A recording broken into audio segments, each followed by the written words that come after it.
কেউ একজন বলেছিল আপনাকে ভীষণ ভালোবাসি। আমি বলেছিলাম কেন?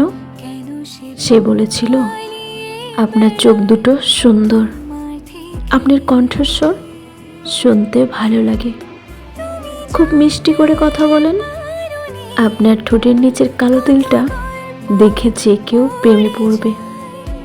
আমিও তাই আপনাকে ভালোবাসি। আমি বুঝেছিলাম এটা তার ভালোবাসা না, এটা তার ভালো লাগা। তাই তাকে আর ভালোবাসা হলো না। একজনকে একটা গোলাপ দিয়ে বলেছিলাম ভালোবাসি।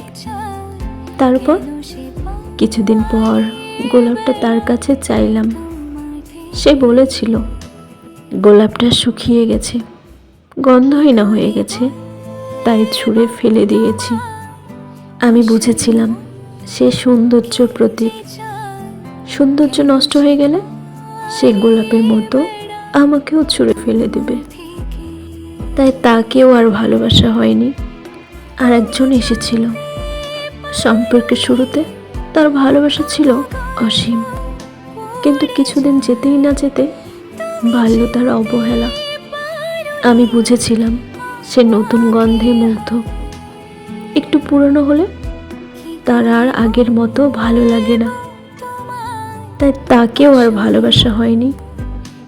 জীবনে ভালোবাসা পাওয়ার অযোগ্য মানুষটাকে ভালোবাসার থেকে সারা জীবন সঠিক মানুষের জন্য অপেক্ষা করা ভালো।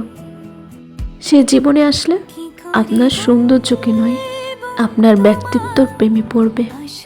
তার কাছে আপনি কখনোই পুরাতন হবেন না। আপনার দেওয়া গোলাপটা শুকিয়ে গন্ধহীনা হয়ে যাওয়ার পরেও যত্ন করে রেখে দিবে ডায়েরির ভাঁজে। ঠিক যেমন আপনাকে সারা জীবন হৃদয়ের মাঝারে যত্ন করে রাখবে।